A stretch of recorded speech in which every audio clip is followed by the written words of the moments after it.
Hello everyone, मेरा नाम है। अस्सलाम वालेकुम। आप सबका बहुत ज्यादा वेलकम है हमारे चैनल पर। एक बार फिर से आपको महाकुंभ मेले की बहुत बहुत ज्यादा मुबारकबाद। मेला जोरों शोरों से अपने वो इख्तिताम की तरफ जा रहा है। मतलब अभी तो स्टार्टिंग है, इख्तिताम का स्टार्टिंग की तरफ है। स्टार्टिंग अभी हुई है मेले की। तो इसमें कौन कौन शामिल हो रहा है भाई, कहाँ कहाँ से पूरी दुनिया से लोग शामिल हो रहे हैं। वो कहते हैं कि भाई हम इस मेले पे जरूर जाना चाहते हैं, चाहे जितने मर्जी पैसे लग जाएं। कहते हैं किस्मत वाले पैसे हो जाएगा, किस्मत भी अम्मी, किस्मत भी एक इंसान की होगी तो वो जाएगा। तो आज हम देखने वाले हैं कि फॉरेन से कौन कौन लोग यहाँ पे आए, किस किस कंट्री से भाई इस मेले में शामिल होने वाले हैं। आपसे रिक्वेस्ट है वीडियो को अंत तक देखे, चैनल को कर लेना सब्सक्राइब। देखते हैं आज फिर से। What is the significance of Mahakumbh for you? It's a big festival. It's a big festival. Huh? So you are from which country? तो पूरा परिवार मिलते हैं। अच्छा, तो आप किस कंट्री से हो? इटली। इटली से आए हो आप?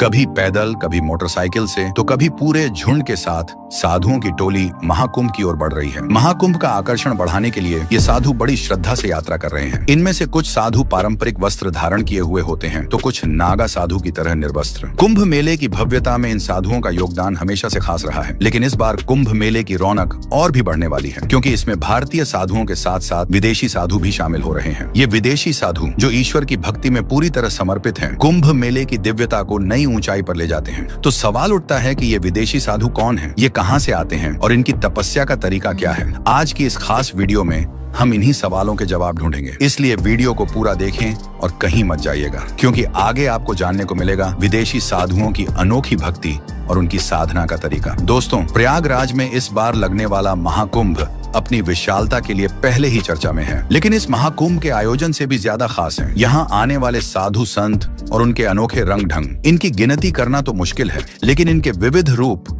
हर किसी को आकर्षित करते हैं। महाकुंभ में कई साधु ऐसे आते हैं जो अपने सारे वस्त्र त्याग चुके होते हैं और नागा बाबा के रूप में केवल शरीर पर राख लगाकर रहते हैं। उनके लिए यही राख उनके वस्त्रों का काम करती है। वहीं दूसरी ओर कुछ साधु भगवा वस्त्र धारण कर संसार से दूर ईश्वर की खोज में निकल पड़ते हैं। इन साधुओं की टोली में महिला साध्वियां भी होती हैं, जिनका अपना अलग ही जीवन होता है।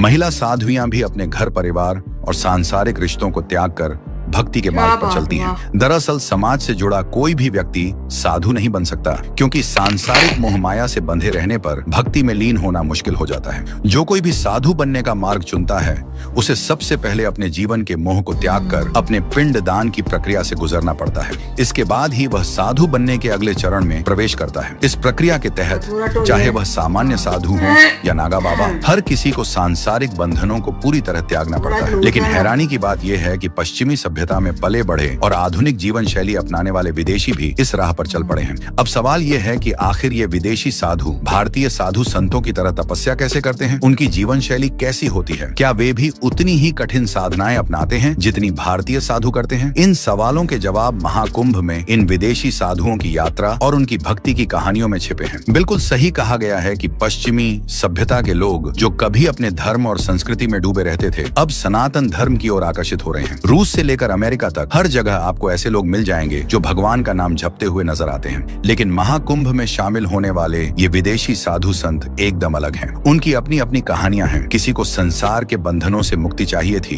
तो किसी ने ईश्वर से साक्षात्कार की लालसा में यह साधु बनने का रास्ता चुना। और आज महाकुंभ के इस पवित्र अवसर पर वे बाकी साधु संतों के साथ इस मेले का हिस्सा बन रहे हैं। पहली नजर में इन्हें देखकर शायद ऐसा लगे कि ये सिर्फ दिखावा करने आए हैं, लेकिन ऐसा सोचना गलत होगा। जीवन भी उतनी ही कठिनाइयों से भरा होता है जितना किसी भी अन्य साधु संत का होता है। इन विदेशी साधुओं को भी अपने साधु जीवन की शुरुआत में पिंडदान करना पड़ता है। ये पिंडदान इस बात का प्रतीक होता है कि उन्होंने अपने पिछले जीवन को पूरी तरह छोड़ दिया है। वह इंसान जो कभी सांसारिक बंधनों में जकड़ा हुआ था, अब मुक्त हो चुका है। जैसे मृत्यु के बाद इंसान संसार से अलग हो जाता है, वैसे ही पिंडदान के बाद साधु को भी सांसारिक जीवन से मुक्त मान लिया जाता है। पिंडदान के बाद उनकी असली यात्रा शुरू होती है। इस यात्रा में वे एक गुरु का चुनाव करते हैं। वही गुरु उन्हें आध्यात्मिक मार्ग पर आगे बढ़ने का सही रास्ता दिखाता है। इन साधुओं का जीवन उतना ही तप और त्याग से भरा होता है जितना किसी भी अन्य साधु का। महाकुंभ में ऐसे साधु संतों को देखकर ये समझ आता है कि धर्म और आध्यात्म की राह न तो किसी जाति,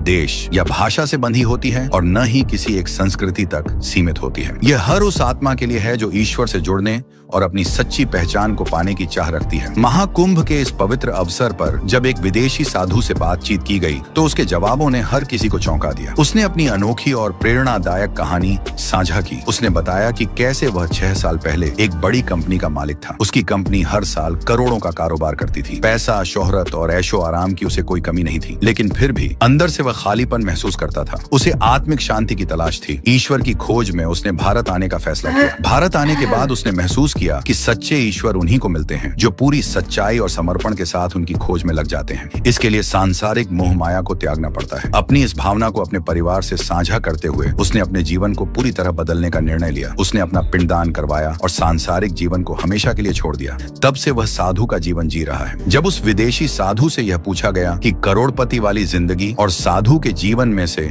उसे कौन सा जीवन बेहतर लगता है, तो उसके जवाब ने सबको सोचने पर मजबूर कर दिया। उसने कहा, खुशी का तो ठीक नहीं कह सकता, लेकिन हाँ, सुकून अब कहीं ज्यादा है। ऐसा लगता है कि ईश्वर का मुंह पर सीधा आशीर्वाद है। अब जीवन में किसी चीज की कमी महसूस नहीं होती। ये कहानी उन लोगों के लिए एक सबक है जो भारतीय संस्कृति और इसकी महानता को अनदेखा करते हैं। कुछ लोग जो इस देश में रहकर इसकी संस्कृति पर सवाल उठाते हैं, शायद इस बात को समझ नहीं पाते कि भारत की परंपराएं और त्योहार कितने गहरे और महत्वपूर्ण हैं। महाकुंभ जैसे आयोजन न केवल भारतीयों बल्कि विदेशियों को भी आध्यात्मिक अनुभव और आत्मिक शांति का एहसास कराते हैं। ऐसे में विदेशी साधुओं की टोली उन आलोचकों को करारा जवाब देती है जो भारतीय संस्कृति को कमतर आंकते हैं। भगवा वस्त्र धारण कर ईश्वर की भक्ति में लीन ये साधु हमारी परंपराओं और सभ्यता की ताकत को उजागर करते हैं। महाकुंभ केवल एक धार्मिक आयोजन नहीं बल्कि भारत की आध्यात्मिक शक्ति का प्रतीक है। महाकुंभ पर आए इन विदेशी श्रद्धालुओं की संख्या और उनका समर्पण यह साबित करता है कि भारत की संस्कृति और धर्म की गूंज सीमाओं के पार भी सुनाई देती है।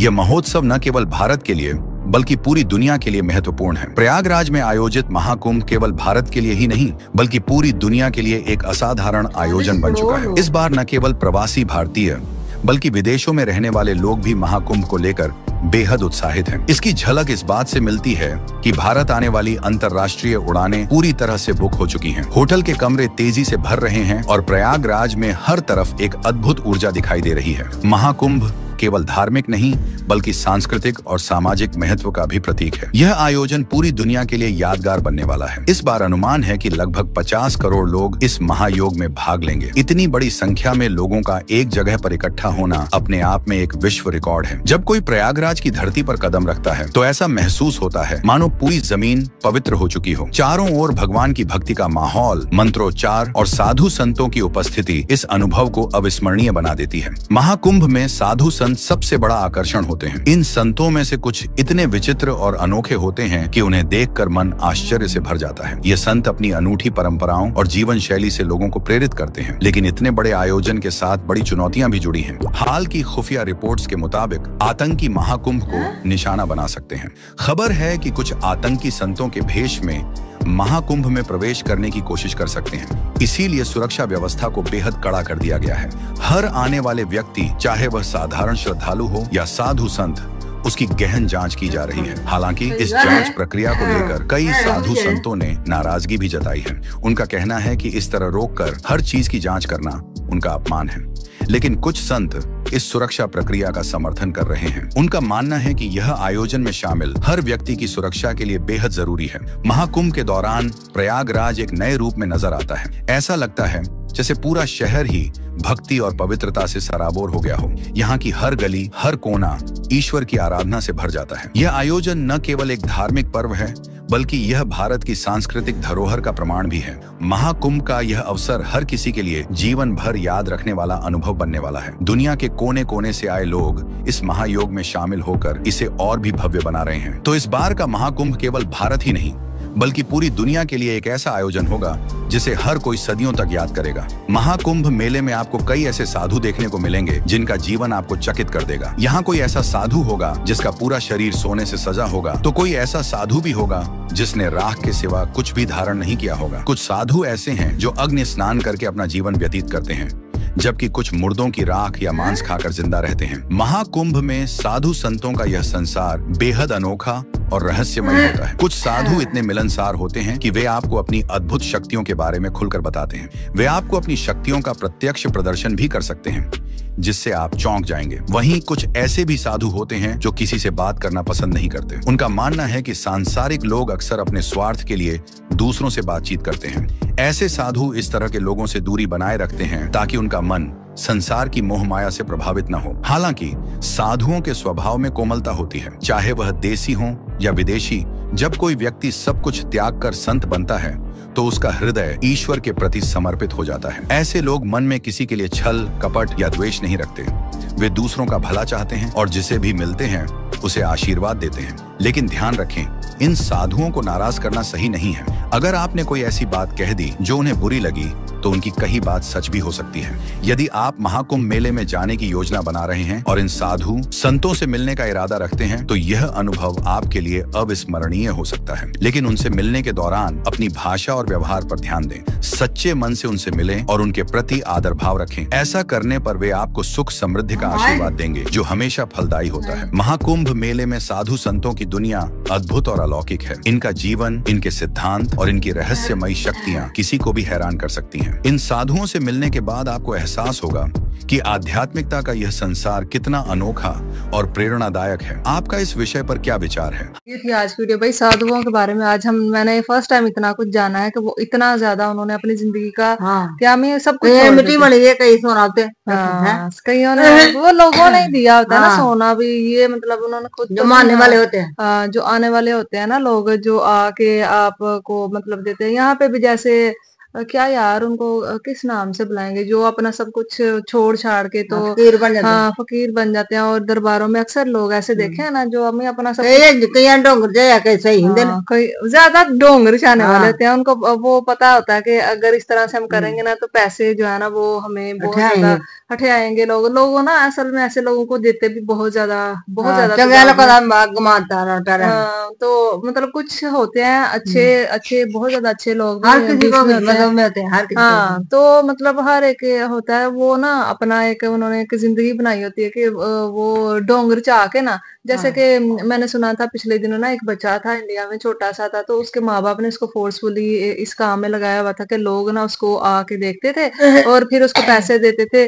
बाद में उसका जो राज है वो फाश हो गया था। तो मतलब जो असल में भी होते हैं ना, फिर उनके पे भी लोगों को यकीन नहीं रहता कि पता नहीं ये भी शायद हमें बेवकूफ तो नहीं बना रहे। क्योंकि एक आपके मजहब में और एक हमारे मजहब में ना लोगों को बेवकूफ बनाना बहुत ज्यादा इजी है। वो ना असल में इतना ज्यादा अटैच्ड हो जाते हैं अपने रिलीजन के साथ के उनको ना बातों पे हाँ यकीन हो जाता है। और फिर वो ना इस चीज का फायदा उठाते हैं कुछ लोग। और वो जैसे यहाँ पे पीर बाबा कुछ होते हैं, वो कहते हैं कि हमें बहुत इल्म है, हमें ये है, उनको कलमा तक नहीं आता होता। एक पीर बाबा यहाँ पे था, उसको ना उससे पूछा कि तुम कलमा सुनाओ, उसको कलमा भी नहीं आता था। उसको बोला तुम दूसरा कलमा सुनाओ, उसको बोला आयत सुनाओ, उसको कुछ भी नहीं था। तो मतलब वो बाबा बन के लोगों से पैसे हटाता था, लोगों के जिन निकालता। लोग के पागल जब पीछे लगे जिन कोई नहीं किसी ने आए पखांडोरा बना दे तो वो पैसे हटाते हैं। तो फिर पैसों की डिमांड होता है ना कि कुछ लोग कहते हैं कि नहीं हमें पैसों की, वो कहते हैं कि हम इतने पैसे दो तो हम तुम्हारा काम कर देंगे। तो लोगों को बेवकूफ बना के ना तो पैसे हटाते रहते हैं। इंडिया में भी ऐसे बहुत ज्यादा लोग हैं। बाहर की कंट्री में ऐसा सिस्टम नहीं देखा, वहां पे लोग बेवकूफ नहीं बनते इस चीज पे। हमारे कंट्रीज में लोग ऐसे करने वाले लोग होते नहीं है, वो पकड़ लेते हैं पहले। हाँ वो नहीं इस तरह से हमारे कंट्रीज में ना बेवकूफ बनाने का सिस्टम ज्यादा है। लेकिन जैसे कि उन्होंने बोला कि इतना बड़ा मेला है, यहाँ पे 40 से 45 करोड़ लोग आने वाले हैं। तो फिर इसमें दहशतगर्द भी होंगे, तो आके कोई भी बॉम्ब ब्लास्ट कर दे तो 40 करोड़ लोगों की जान गई ना उसी टाइम। अद्धी आबादी इंडिया की तबाह हो जाए। तो इसमें बहुत ज्यादा लोगों की प्लानिंग होगी भी। तो इस वजह से अभी उन्होंने ये किया है कि सबकी जो चेकिंग वगैरह होती है ना उसको अच्छे तरीके से, और 40 करोड़ लोगों की चेकिंग करना कोई बहुत मुश्किल है। हाँ उनमें ज्यादातर लोग छुप के आएंगे ना। तो फिर उन्होंने ये किया कि भाई वो ज्यादा से ज्यादा चेकिंग स्ट्रिक्ट की हुई है। पुलिस पता नहीं कितनी पुलिस भी कम पड़ जाए इस काम के लिए। तो यही थी आज की वीडियो। फौज भी होनी है, लेकिन कुछ होना थे। हाँ दुनिया सब वहीं पे चले गए होंगे अब ना, सभी वहीं पे। तो यही थी आज की वीडियो। आपको कैसी लगी बताना। और आप किसी साधु से मिलने जाओ तो जाके उसकी रिस्पेक्ट करो, क्योंकि अक्सर ऐसा होता है कि उनकी बददुआ लग जाए ना फिर आपका जो जीवन है ना वो तबाह हो जाता है। तो उनके साथ अच्छे तरीके से बात करें जैसा उन्होंने गाइड किया है। तो आपको ये वीडियो कैसी लगी बताइएगा। फिर मिलते हैं कौन वीडियो में। Thank you.